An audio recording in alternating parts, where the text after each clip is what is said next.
talk is on cybersecurity, and Bremtane will be giving it to us. Bremtane Moudjeb is a TEDx speaker. He's a technology evangelist. He's a change agent, digital transformation supporter, and basically he's the head of security at Cisco. So we all know Cisco, and we'll hear about Bremtane. Thank you. Thank you.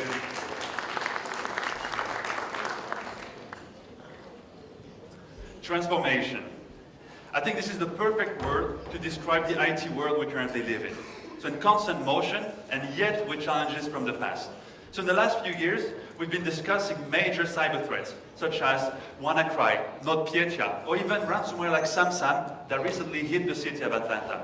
This brought the whole cybersecurity threat landscape to people, families, and businesses.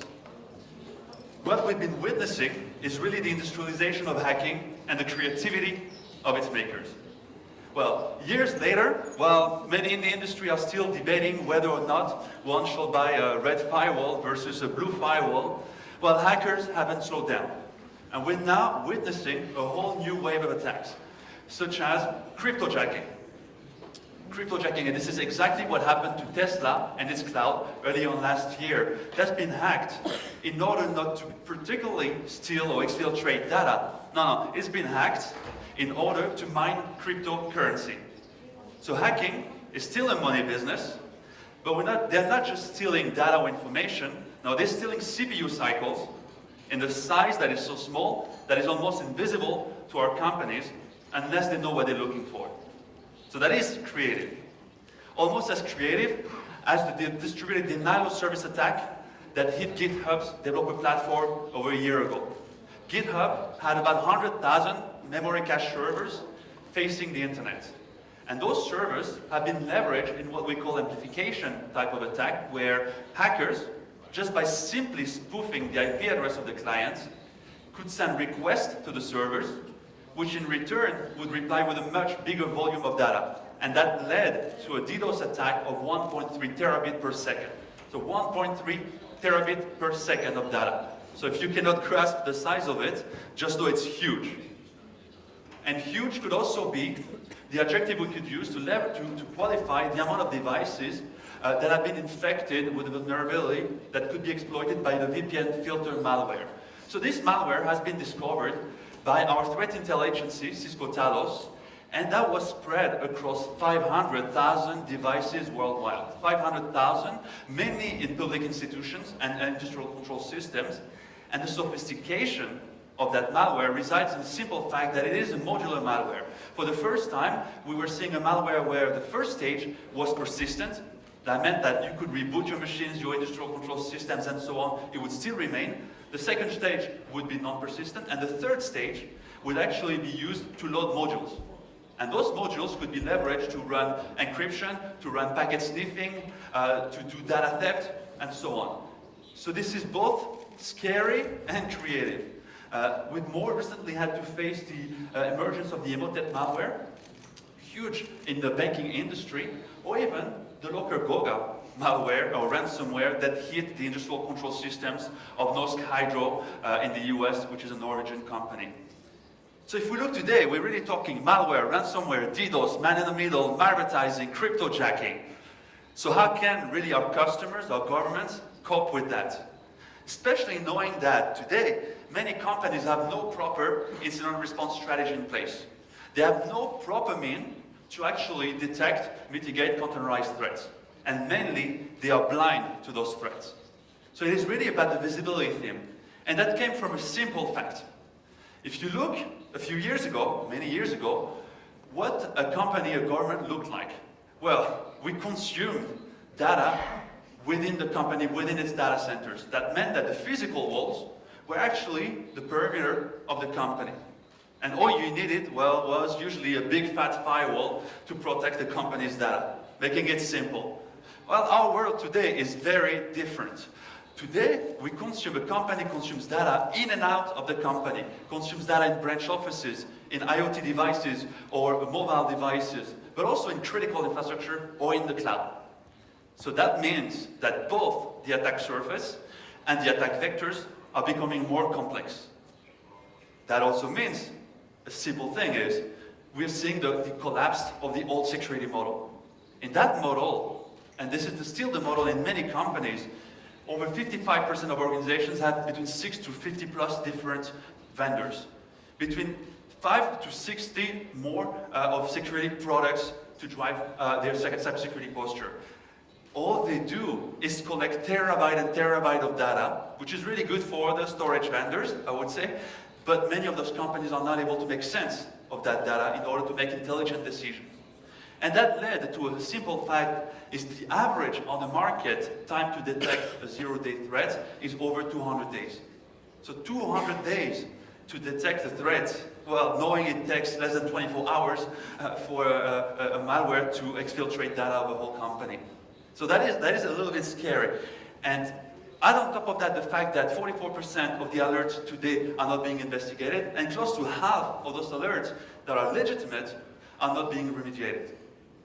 Add on top of that the fact that this year, 2020-2021, over 80% of the web traffic will be encrypted using the latest TLS 1.3 standards. So that means that many of our customers will be left in the blind to those threats.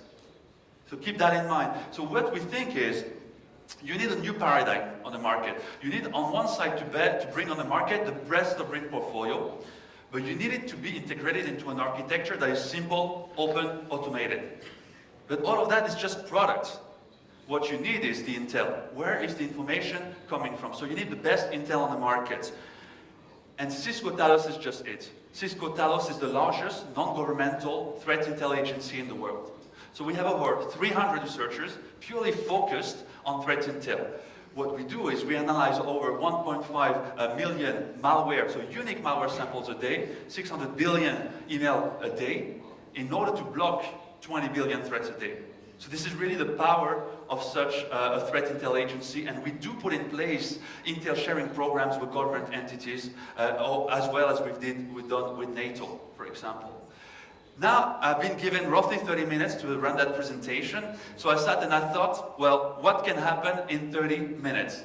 So 30 minutes is the time that it took the DDoS attack on GitHub that I talked about to generate roughly 293 terabytes of data. So that's a lot of movies, for those of you who watch movies. That's also the time that it took our Talos agency to analyze over 30,000 unique malware samples, to treat 3.1 million DNS requests, but to block over 400 million threats.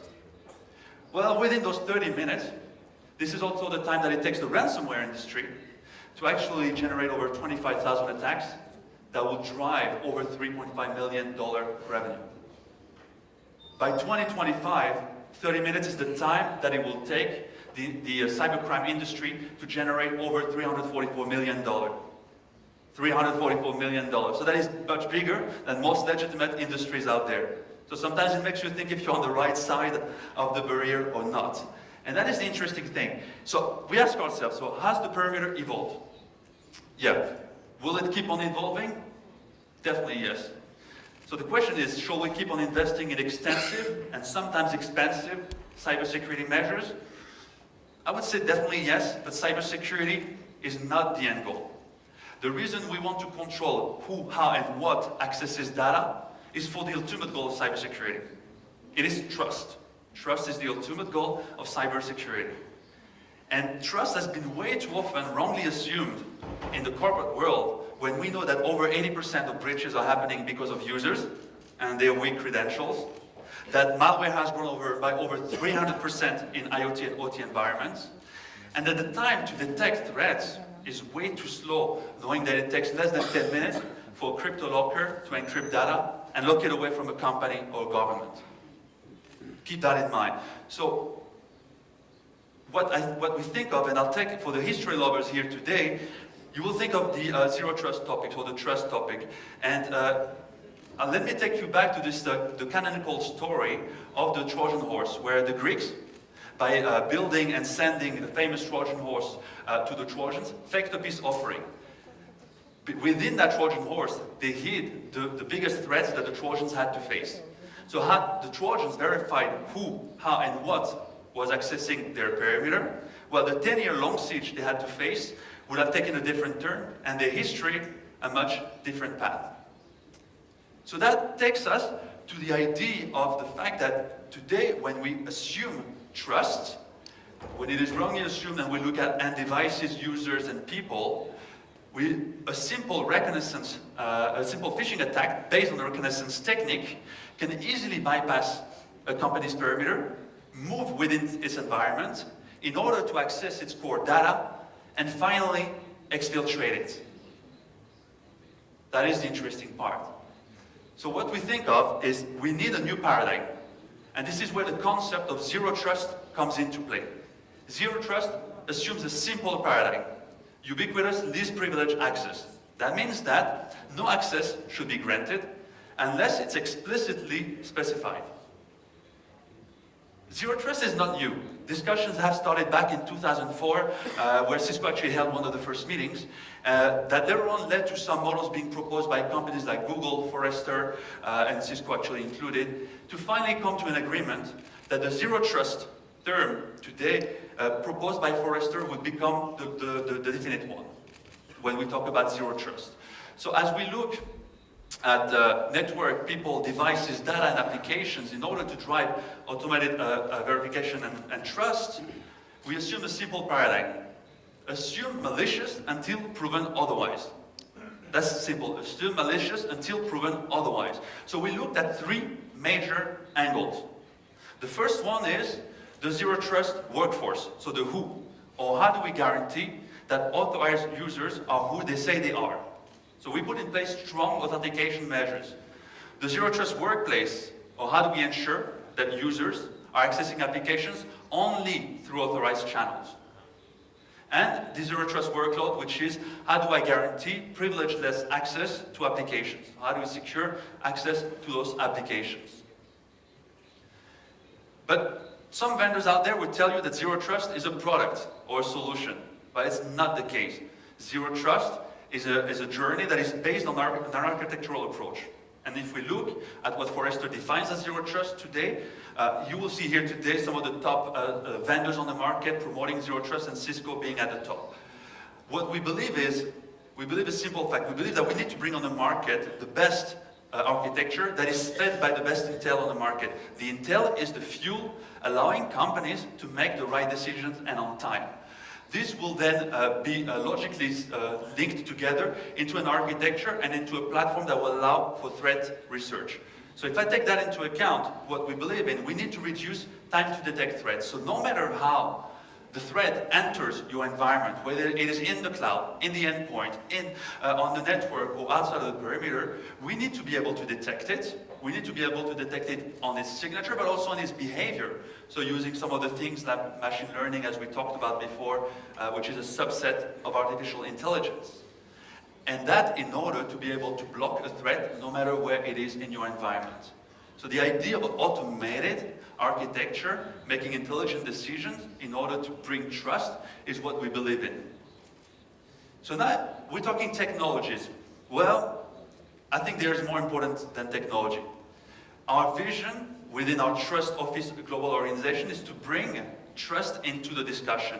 And our trust organization is basing this on three pillars. The first one, trustworthiness. That is the most important, trustworthiness. That means that we bring in secure development cycles into our hardware and software. What does that mean? That we do secure coding, secure design, secure analysis, but also vulnerability testing. That is the first stage of building trust. We bring in transparency. Transparency, the idea is how can I disclose in an active and timely manner security breaches that are also infecting potentially our solutions.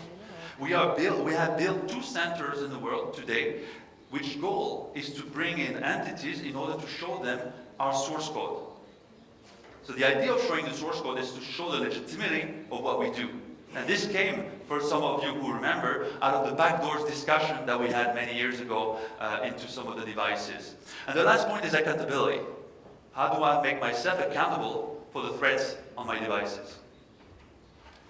When we look at the way we deliver trust at Cisco, this is as interesting as this one. We base it on the 4 pillars of people, processes, technology, and policies. On the policies, well, our 70,000 employees at Cisco all signed a code of business of conduct. That seems cheesy, that seems out of the scope, but this code of conduct guarantees that every employee is educated around the potential threat and is signing upon those threats. Okay, so he will behave accordingly. We, in terms of people, we have over 900 security advocates, and what we have is also 35,000 security ninjas, as we call them. Their goal is to promote the security message within the company. That is interesting. And then we look also at the technology, where I just discussed the trust aspect. And finally, again, many of the data protection programs that we have out there at Cisco. So this is really about building trust within the architecture, and not just the technology. Take that into account, and then I will leave you with some of the last challenges. I will show you that number, 2 million. Does anybody know in the room what does 2 million mean? Nobody knows? No? Say again? That is not the 2 million ladies. 2 million is the amount of security resources missing worldwide today. So we have a talent gap of over 2 million cybersecurity experts worldwide. So you could bring in many of the technologies out there, you would still need the talent to operate it. That is also why elements like artificial intelligence are coming into play. Now, think about that challenge and how can we sort it out? We will approach it through two different angles. Going back to the technology and the advisory world, we take our customers for a journey where, aside from building products, solutions that can be effective, we look at it from an advisory perspective, but also from a managed perspective. So that takes me to one topic that will be a driver in the next few years, is the topic of security operations centers. So this is a major discussion in many corporations, but also in governments today. Security Operations Center. What does a Security Operations Center do? Well, today the goal of a Security Operations Center is to gather information, intel from the infrastructure of a government or an entity, from the devices, so logs, events, analytics, and at the end you need to be able to make a security-wise decision out of that telemetry. So that is the goal. So I'm going to be alerted of the fact that there is a threat, and I need to answer that threat. That is, let's say, the bottom line of the goal of a SOC. And a SOC can be a full SOC on-premise, meaning that you are owning the SOC and you have the people of the SOC. It could be a hybrid SOC, where you're sharing the front line or the second line, the researchers with a different entity. Or it could be a virtual SOC, which is sitting completely outside of your company. For a SOC to be successful, well, there are multiple elements. Why do SOCs fail? Why do defense centers fail? There are multiple elements. The first one is definitely the resource gap. I mean, we just addressed it and we will cover it later on. I would say one of the biggest challenges for SOCs to succeed is the lack of alignment around the expectations. So we believe that because we build a SOC, we will be able to drive concrete cybersecurity measures. Second is the lack of fidelity of the information. So the lack of threat intel within your SOC. Proper threat intel. So having terabytes and terabytes of logs doesn't help you make wise decisions. That is important to keep in mind.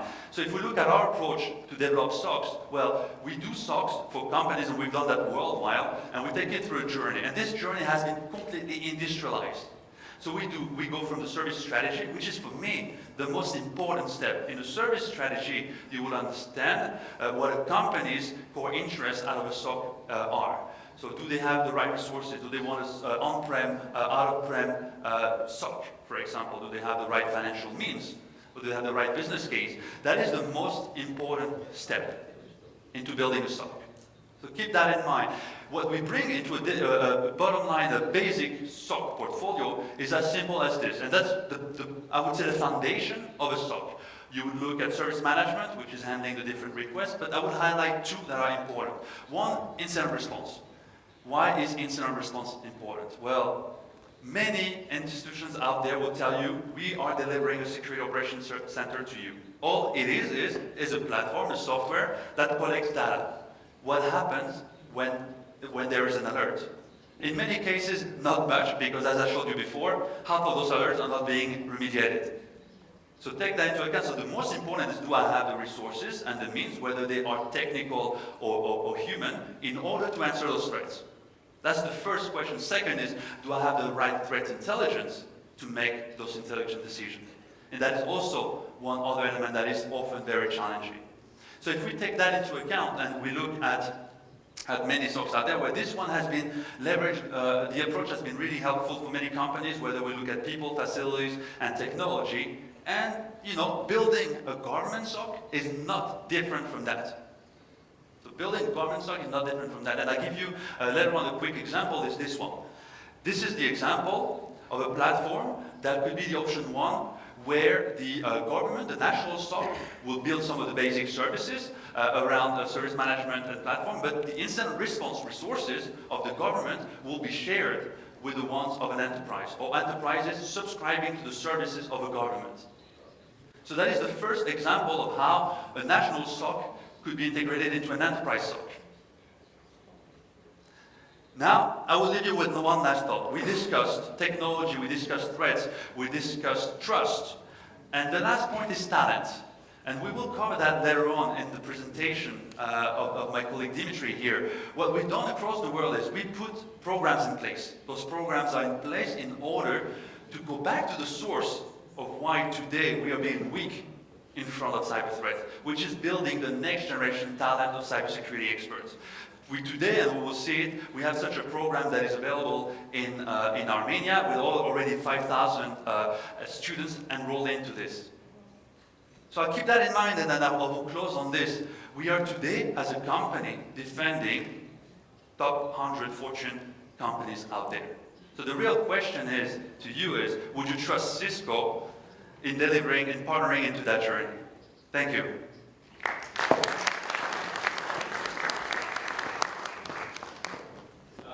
Thank you. Questions? Yes? Please. Microphone. It's over there.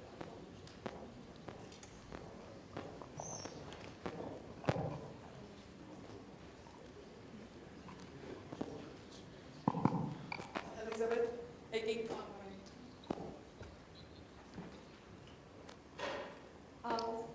Yes, please go on.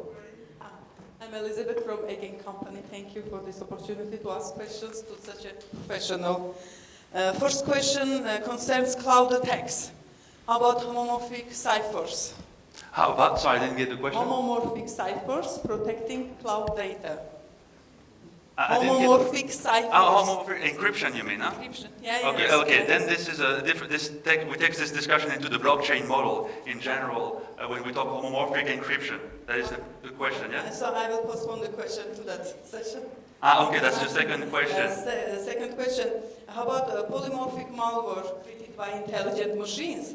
This is the case when artificial intelligence becomes a poison instead of honey, yeah? So I think because they will learn avoiding malware detection. So can you answer these kind of attacks? Absolutely. So let me answer these questions. When we look at polymorphism in the security world, the first point to understand is because everybody talks about artificial intelligence. There is no such thing today as an artificial intelligence creating from beginning to the end such a threat. I mean, we will have an AI discussion later on. I think it's a misconception. Nevertheless, AI or machine learning, let's say a subset of that, AI is being leveraged in malware in order to drive that polymorphism.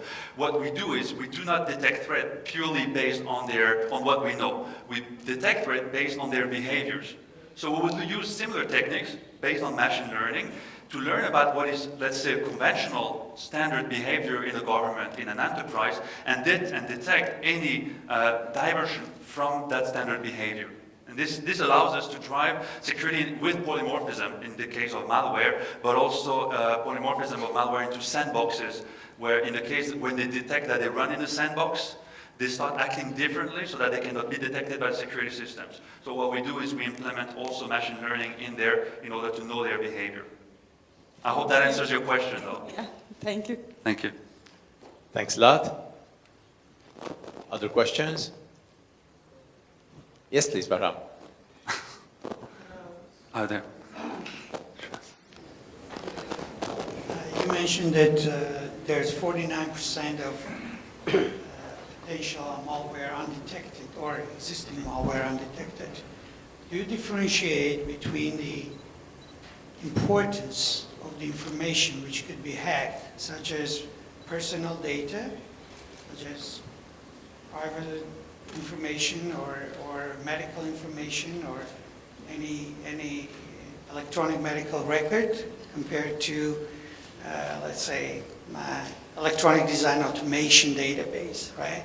Which directly doesn't impact the life of a person, but people, but rather indirectly. So do you have a priorities somehow? You manage that, or that everything is treated as a same, let's say, importance? Critically.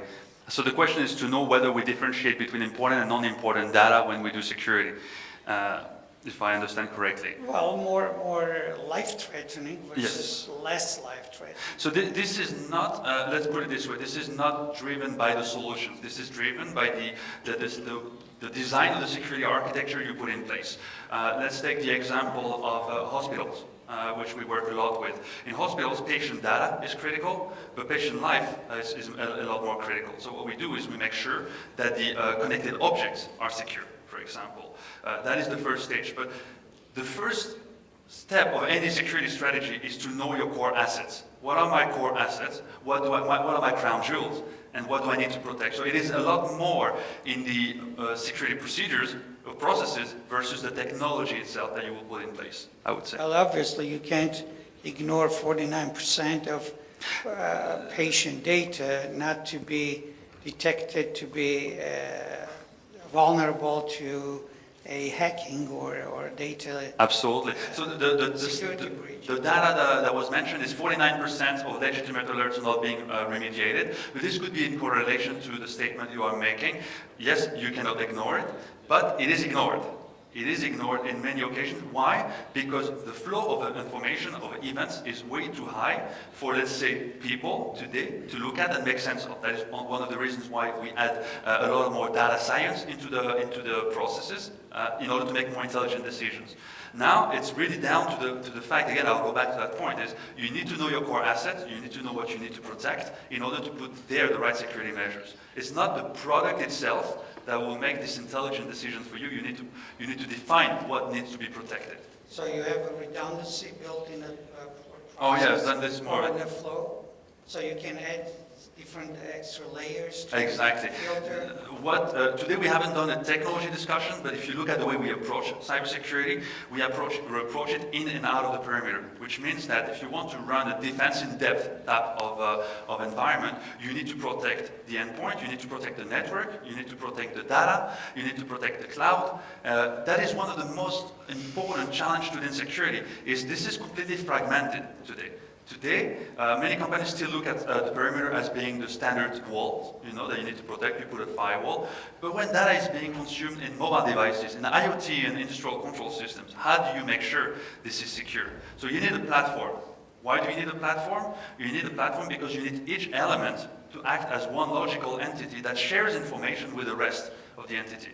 Otherwise, it's like having a house with a strong door and all windows are open. Right? If you get my analogy. So you need one single entity, and that's why we built this kind of architectural approach for cybersecurity. Yeah, thanks. And off the stage, I would be interested to know about your solution. You're operating in Switzerland, Absolutely. I assume, right? So you have in Switzerland, right? Yeah, absolutely. We can take this right after. All right. Thank you. Good sense. Thank you. Okay, more questions? No. Not anymore? Okay, it was an excellent talk. Thank you. Thanks again, Bremtane.